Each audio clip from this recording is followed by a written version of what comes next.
In the black of the barn, a red sensor eye snapped open. Something had been waiting, high above the corn. A streak of fire tore the sky. The Krell drop pod punched through the atmosphere. 4 Krell strode out into the corn. Gray skin, 4 arms, weapons already raised. On the farmhouse porch, an old man in overalls waited. Skull paint streaked his jaw, a shotgun across his lap. Look at that! A single human civilian. This will be the easiest grab of the campaign. They crossed the yard in a loose formation. Gary stayed seated, taking a slow sip of coffee. You boys are on private land. I'll say this once. Turn around and go. You hear that? The farmer thinks his little warning matters. Pathetic. Old man, we've crushed armies. You are nothing but a footnote. Now, cooperate! Gary gave no reply. His thumb found the worn screen of his phone. One chance had been offered. They had laughed it away. Enough talk. Grab him. I want this planet's defense codes. I gave you a chance. Whatever happens now, you brought it on yourselves. You hear that, old man? You are threatening the Krell Dominion with. What exactly? Gary's thumb pressed the icon. A single chime, soft as a kitchen timer, but it changed everything. Gary didn't look at them. He didn't need to. He just set the phone down and picked up his coffee. Behind him, the barn doors shuddered. Rusty rollers screamed after 15 idle years, but the motors were eager. Red light bled through the widening gap, a hunter's glow, not the warm light of a farm. A basso profundo, rumble, rolled out of the barn, deep enough to vibrate the porch boards. Captain, what is that? I don't like this. Through the opening, a silhouette blotted the stars. 3 stories of matte green armor and crimson eyes. It waited. The silhouette lurched forward. Massive treads bit into gravel, grinding it to dust as the combine emerged from the barn. Open fire! Burn it down! 4 plasma rifles spat blue-white bolts. They splashed across the machine's chassis, leaving scorch marks but no structural damage. While they unloaded, Gary stood, collected his shotgun, and retreated inside the farmhouse. He didn't hurry. In the kitchen, a small monitor blinked to life, showing a green-on-black tactical feed. Thermal shapes moved across the grid. It's not stopping. My shots aren't doing anything. The combine's turret unfolded from its housing, a mechanical armature like a praying mantis, ending in a polished spike launcher. Scatter. Don't let it lock on. The machine ignored the plasma flashes. It trundled forward, past the porch, and plunged into the cornfield with a low, grinding roar. On the thermal feed, the brightest shape sprinted left. A targeting reticle snapped to it. The label read, "Pest confirmed." A pneumatic hiss, and the spike launcher discharged. The rod crossed the distance in a blink. The spike punched through Scout Keth's chest before he registered the sound. He crumpled into the corn, his weapon tumbling away. Foreign stopped firing. Keth is down. The machine killed him. Inside the farmhouse, Gary spooned ground coffee into a percolator. He didn't check the monitor yet. He knew the first hour was always the worst. The tactical screen flickered. The target designator shifted from the fallen shape to the next hottest signature, Soldier Vorin. The turret swiveled with oily precision, finding Vorin's outline among the stalks.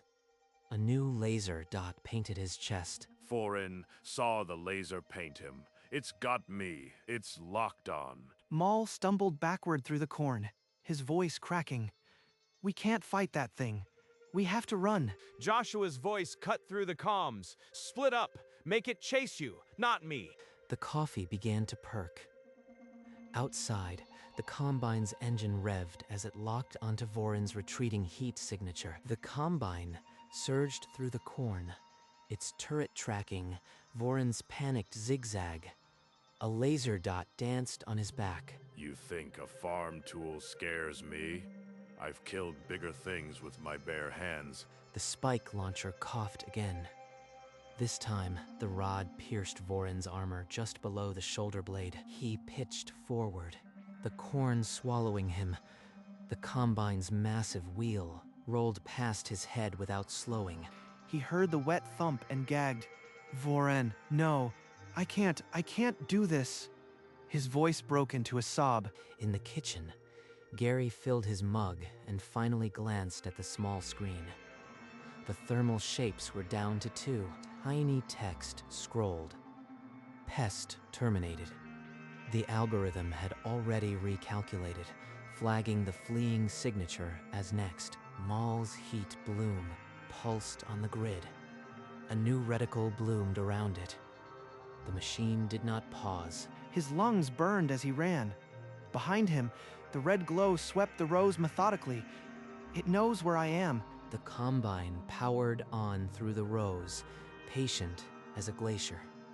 Maul ran, but 10,000 acres stretched in every direction. There was no escape. The Combine no longer rushed. It paced him, sliding left whenever he veered right, forcing him toward a tighter box. Joshua, I can't shake it. It's cutting me off like it knows where I'm going. The red eyes never blinked. Every time Maul tried to change direction, a warning spike thumped into the dirt inches from his foot. It's playing with me. It could kill me anytime. Why isn't it killing me? His boot caught on a thick corn root. He went down hard, his plasma rifle flying into the dark. My rifle. From 100 yards away, Captain Joshua crouched behind a stalk. He watched Maul's shape flicker on his HUD and did nothing. He's watching. He's not coming for me. The Combine closed in, its great shadow swallowing the moon. The turret swiveled down, the spike launcher aimed directly at his head. Maul stared into the red sensors and knew, with a certainty that turned his stomach, that this machine was not going to shoot. It had other plans. Mole raised his empty hands. No weapon to throw, just trembling palms lifted to the red eyes above. I surrender. Please, I am not fighting anymore. The spike launcher retracted with a hydraulic hiss. The Combine stood motionless. A panel slid open on its lower chassis. A net of glowing metallic filaments shot out, enveloping Maul. He gasped as the strands tightened. It's not killing me, just holding me. The net contracted, pinning his arms to his sides. He couldn't move. Above him, a weathered speaker grill crackled. A recorded voice, calm and rural accented, filled the air. Pest contained. Remain still, or further measures will be taken. Pest. The word turned his stomach. He wasn't a soldier here. He was vermin to be trapped and tagged. The Combine's sensor array swept the field. One heat bloom remained, Joshua's crouched shape near the irrigation ditch. The hunt continued. In the farmhouse kitchen, Gary studied the monitor. Thermal showed one heartbeat left, the one who had given the orders. You are the boss, Coyote, huh? Let's see if you are smarter than the rest. He tapped the seismic tab. The screen shifted to concentric rings. The ground itself was listening. A tiny tremor pulsed. Footsteps, careful but heavy. Joshua was trying to tiptoe through the corn. Joshua pressed his back against a thick stalk. They said this was a civilian farm. They lied. The Combine's threshing arm roared to life, a sound designed to make any creature flee. Joshua's discipline cracked. He ran. The red eyes swung after him, tracking his panicked zigzag with a kind of mechanical patience. The Combine herded him like a stray steer, nudging left, cutting off right, until only the ditch remained. Joshua pitched into the concrete channel, splashing into knee-deep irrigation runoff. Mud filled his boots. He looked up. The Combine stood at the edge, its turret angled down. The machine was simply watching. Water dripped from Joshua's armor as he raised his plasma rifle at the machine's underbelly. One last shot. You are just metal. I am Captain Joshua of the Krell Dominion, and I will not die in a ditch. He fired. A blue-white bolt lanced upward and splashed across the armor plate, leaving only a scorch mark. The Combine did not return fire. It simply stood, the red eyes unblinking, drinking in his defiance. Then, with a hydraulic sigh, the turret folded back into its housing. The great machine began to reverse. It turned, crushing corn stalks beneath its treads, and trundled back toward the barn. The red lights receded. Dawn seeped into the sky, pale orange bleeding through navy clouds. Joshua remained in the ditch alone. Why am I alive? It had me. It could have ended it. The barn doors groaned shut. The Combine's engine cut to silence.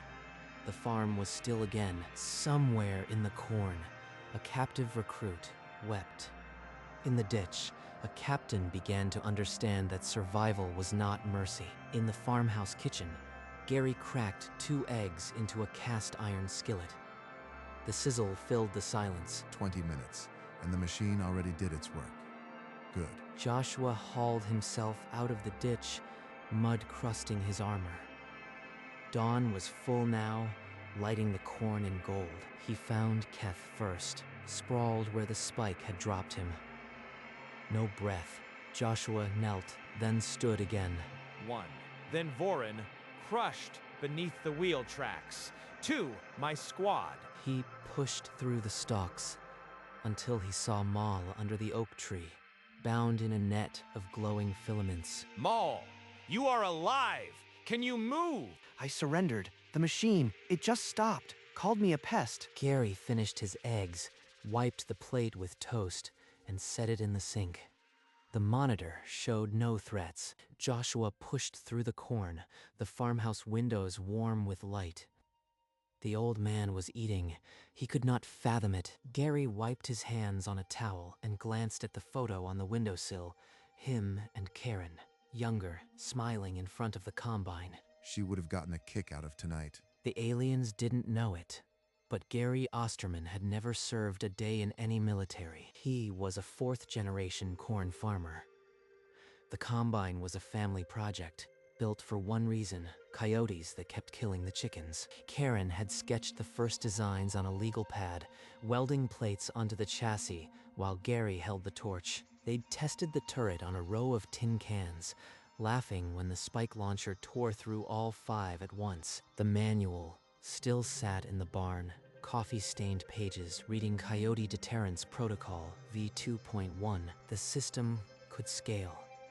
More armor, sharper spikes. If the pests got bigger, the response got bigger. Escalation was automatic. Tonight, the Krell had triggered the highest threat assessment, and the machine had done what it was built to do. He set the coffee cup down. The wedding band caught the morning light. Just another night. The photograph on the windowsill caught his eye.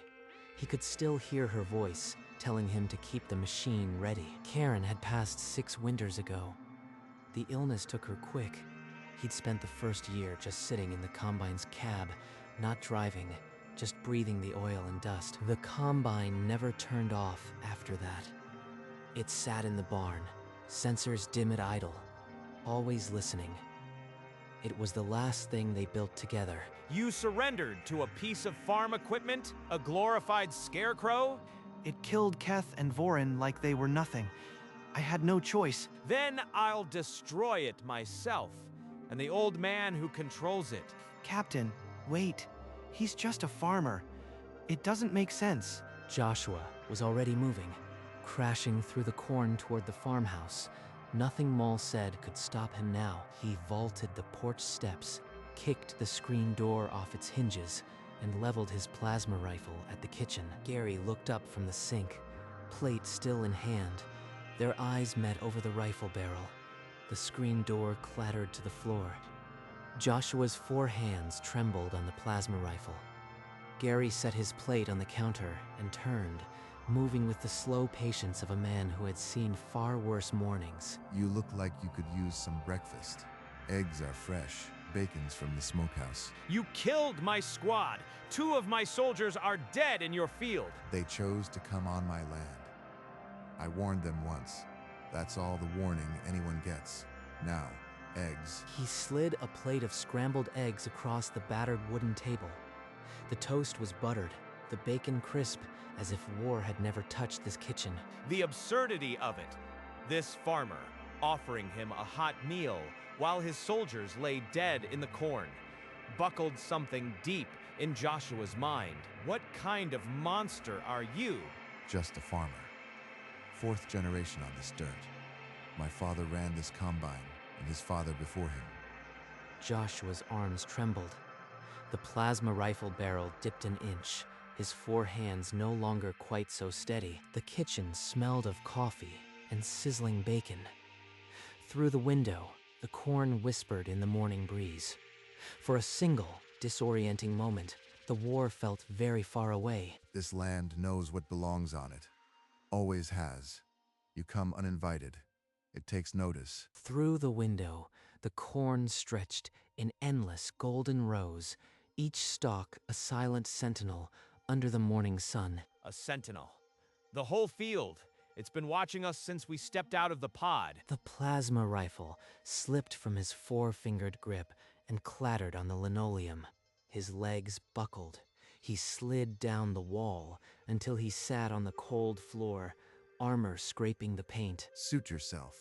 Miss Karen's eggs, though you don't know what you are passing up. Joshua wrapped his 4 arms around his knees and began to rock, a low mutter escaping his lips. Gary watched the alien captain for a long moment, then poured himself another coffee. The morning was getting on. Outside, the corn swayed, patient and eternal, as if nothing had happened. Inside, the Krell captain sat on a farmer's floor, broken by something he could never explain to his commanders. All right. Get up. We're going to fetch your recruit, and then you are both leaving my property. Gary walked out to the oak tree, Joshua trailing like a whipped dog. The Combine's turret tracked their every step. He tapped his phone, and the net around Maul crumbled to inert strands. Maul staggered up, rubbing his wrists. Road runs east. A county deputy will be along by noon. Tell him Gary Osterman says there's a mess in the north field. A mess? You killed half our squad. Pests got into the crop. Happens. Now walk. The Combine's laser dot drifted from Gary's back to Joshua's chest, a silent reminder that the road was watched. Maul started down the road. Joshua took 2 steps, then glanced at the corn. Without a word, he bolted into the green. The Combine's turret twitched, but no spike fired. The machine let him go. Gary didn't turn around. He just walked back to the porch, poured a fresh mug, and watched the morning corn sway. Joshua tore through the corn, vines whipping his face. He wasn't running toward escape, just away from the red eyes. The pipe. If I can get inside, the machine can't reach me. It's too big. He dropped to his knees in the muddy ditch and clawed into the concrete culvert, armor scraping stone. The pipe was barely wider than his shoulders. He pressed his back against the cold curve and watched the circle of daylight at the other end. Hours passed. The sun crossed the opening and vanished. No Combine, no farmer, no rescue. Just the whisper of wind through corn. By the 2nd day, hunger cramped his stomach. By the 3rd, thirst clawed his throat. He didn't leave. Days blurred into one long twilight. He whispered to himself, counting stalks, counting heartbeats, counting nothing. Outside, Gary repaired a fence post, then walked the bean rows. The Combine rested in the barn, sensors dim, engine silent. 3 weeks came and went. The corn whispered on. Inside the pipe, Joshua's eyes stared at nothing. He had stopped counting. He was still alive. But the thing that had been Captain Joshua was already gone. On the 22nd morning, a Krell shuttle descended by the gravel road, its engines flattening the corn. Here, I am Recruit Maul, Captain Joshua. He ran into the field weeks ago. He might still be alive. The retrieval team found Maul thin and hollow-eyed, but standing. He pointed a trembling hand toward the farm. They scanned the ditches. Inside a concrete culvert, a weak heat signature pulsed, barely human. Two soldiers pulled Joshua from the pipe. His armor was mud-caked, his eyes wide and unblinking. He offered no resistance. He curled into himself as they strapped him to a stretcher. The medic ran a scanner over his still form. The screen glowed with the diagnosis: psychological trauma, maximum. He spoke to the farmer. After that, he broke. The machine, it wasn't a weapon. It was worse. The shuttle lifted off, leaving the silent farmhouse behind. Gary's windows were dark, his work already done. In the medbay, Joshua stared at the ceiling, his lips forming soundless words no one was close enough to hear. In the medbay, a junior medic leaned in until her ear almost touched his moving lips. The corn was watching. The medic jerked back as if burned.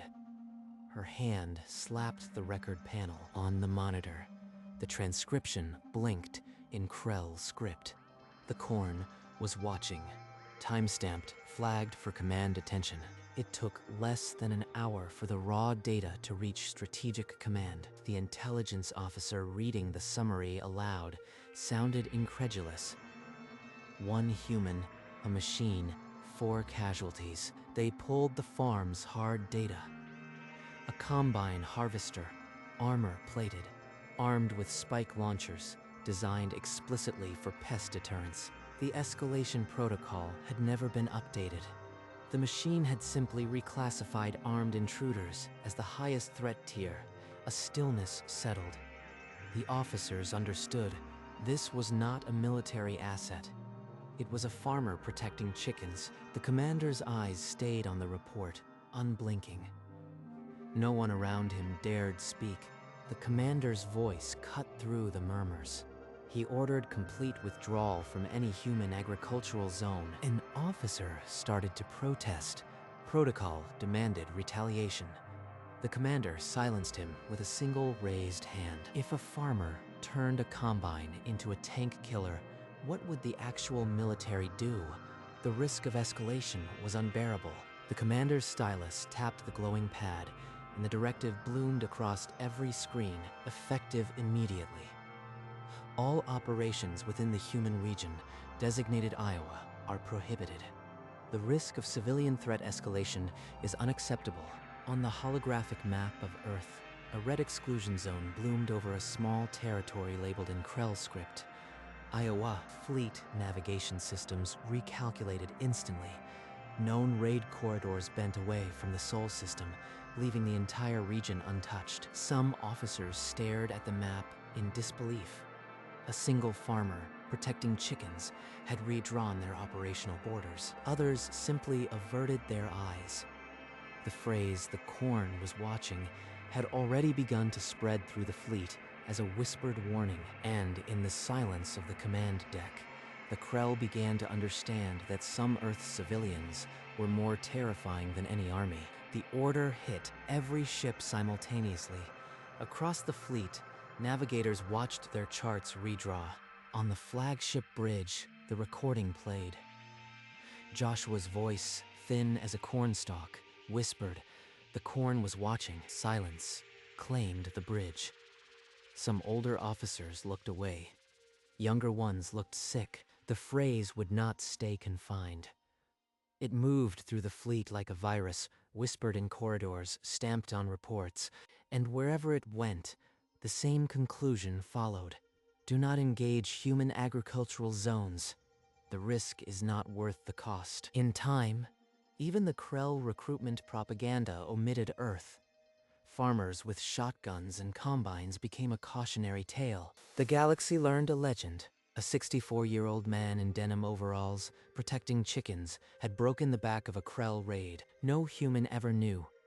Gary Osterman drank his coffee and repaired his fence posts, unaware he had redrawn the map of the galaxy. The only proof was a single audio file, archived in a Krell intelligence vault, gathering digital dust. But the corn still stands, and the combine still waits, and somewhere in the galaxy, a A captain's whisper is repeated as a warning. Dusk came soft over the farmstead, the sky bruising orange before the stars took over. Gary sat on the porch step, the old shotgun across his lap, and ran an oiled rag down the barrel. Beside him, Karen's photograph rested against the railing, her smile still bright in the fading light. Still keeping things in order, just like you asked. Beyond the yard, the barn stood dark, but a faint red pulse moved behind the slats, the combine at rest, still listening. From the tree line, a coyote's howl rose and fell, a thin, lonesome cry that had once meant a broken coop. Gary paused, then a small smirk crept beneath his mustache. Just a song, dog. You got bigger things to worry about now, boy. The sensor dimmed to black. The great machine crouching in its bay like a guard dog dreaming, he lifted his coffee mug to the twilight, a quiet salute to things seen and unseen, and took a slow sip. The galaxy would never know his name, but for one night, the Krell had learned what a farmer could do. Gary would wake tomorrow, check the beans, and maybe fix the fence near the north field. The combine would remain in the barn, its sensors never truly sleeping, its protocol unchanged. Karen's design would outlast him one day, a wedding gift that became a guardian. But for now, the land was quiet, the corn stood watch, and the sky was empty of any threat. A single red eye blinked once, then dimmed into dark. And somewhere, parsecs away, a captain's whispered warning kept a whole sector at bay. But here, on this porch, with a shotgun, a mug, and a photograph, there was only a farmer and his land, the end of a long night, and the beginning of a very short legend. The corn was watching. It still is.